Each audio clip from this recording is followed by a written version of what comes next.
Hola, soy Susana Crowley y esta semana escribí un artículo que quiero compartir contigo. Te lo voy a leer. Lo titulé Actos Humanos, un requiem por la humanidad. Corea es uno de esos países que han sufrido de todo: guerras, colonialismo, dictaduras e invasiones de sus vecinos, como lo fueron China, Japón y Rusia.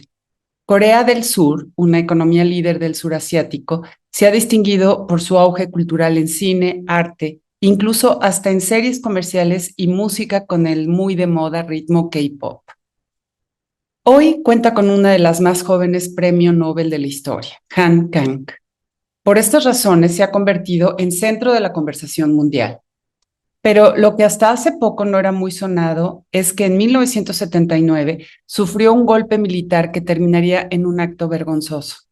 En mayo de 1980, durante 5 días, la pequeña ciudad de Gwangju vivió un levantamiento en contra del dictador Chu Du-hwan, convocado por jóvenes universitarios y reprimido de forma violenta y cruel por el Ejército Nacional.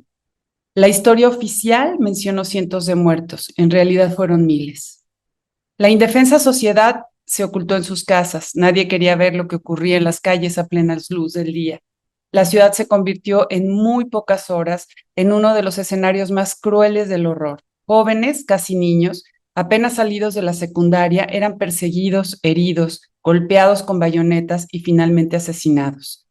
En pocas horas, miles de cadáveres yacían en el campus universitario donde se habían reunido para protestar. En el tránsito de esos días, los cuerpos mutilados con los rostros deformados para no ser reconocidos, cubiertos de agujeros de balas, vacíos de su sangre, fueron acumulados en el estadio deportivo. Otros fueron acarreados en camiones hasta las prisiones y centros de detención, donde también fueron torturados y obligados a denunciar nombres. Muchos murieron durante las torturas y otros más tarde en la prisión por el inhumano trato recibido. Algunos sobrevivientes prefirieron callar para no sufrir una venganza o nuevas persecuciones. La acción cometida por los soldados en contra de su propia gente es narrada por la escritora Han Kang. Actos Humanos es un lamento permanente, no quiere ser otra cosa, no hay una historia del antes ni del después, no hay necesidad de narrar hechos históricos que nos pongan en antecedentes. Las cosas en este libro son como fueron en la realidad, paso a paso.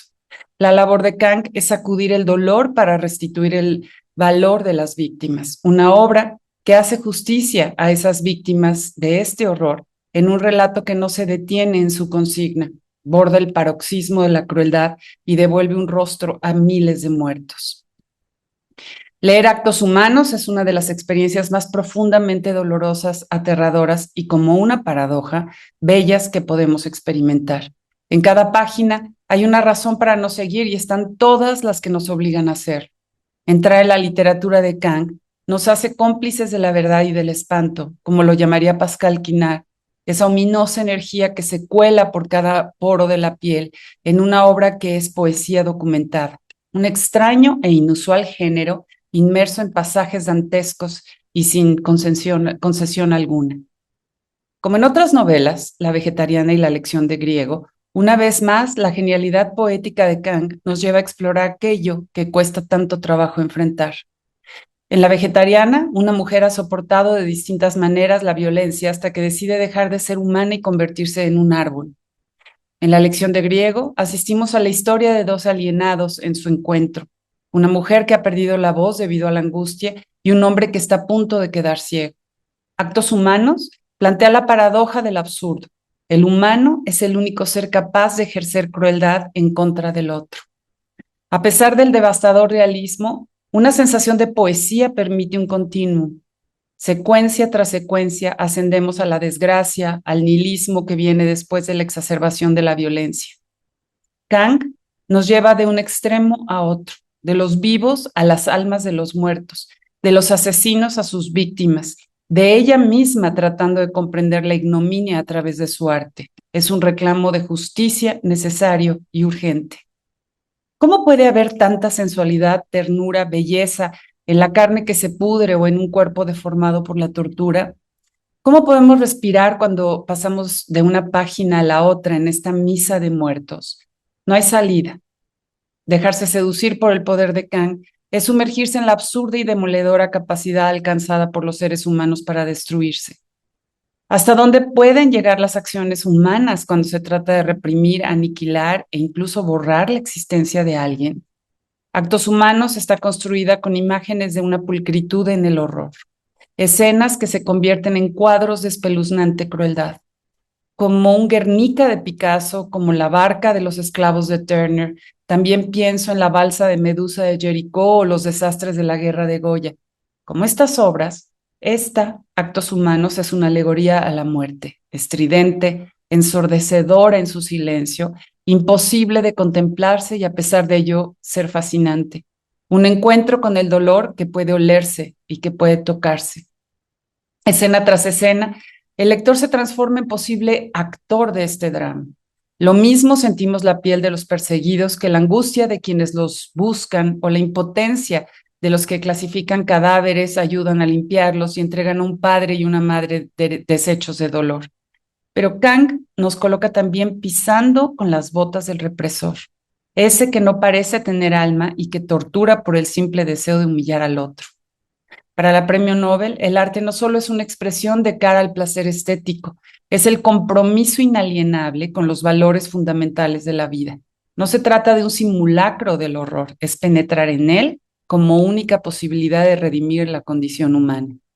Y tal vez esta es la más dolorosa de las conclusiones de la novela. El acto ejercido por el verdugo es uno de los más incomprensibles que podamos imaginar. Lo sabemos por muchos actos humanos a lo largo de la historia. Las desalmadas hordas bárbaras, los crueles soldados romanos, la ferocidad de los ejércitos otomanos, los combatientes de la Primera Guerra Mundial que practicaban con sus enemigos las más dolorosas torturas, o los nazis que probaron hasta dónde puede llegar la humillación del otro. Creímos que después de este espectáculo del horror en el pasado, sería irrepetible en nuestros días una cosa de este tamaño.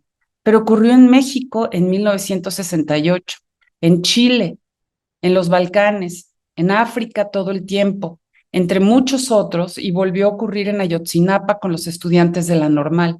Ocurre cada día con los desaparecidos en México y con las madres que los buscan y se dejan guiar por el olor a muerte que expiden las fosas. Como el de Mozart, el de Fauré o el de Britten, esta novela es un requiem que eleva la voz de las víctimas en una belleza arrolladora. Un requiem tan poderoso que hoy nos traslada a Wanji, a Ucrania o a Gaza. ¿Cómo pudimos llegar a esto? ¿Cómo abordar esta atrocidad sin pensar que la destrucción del otro es la eliminación inexorable del género humano? Muchas gracias.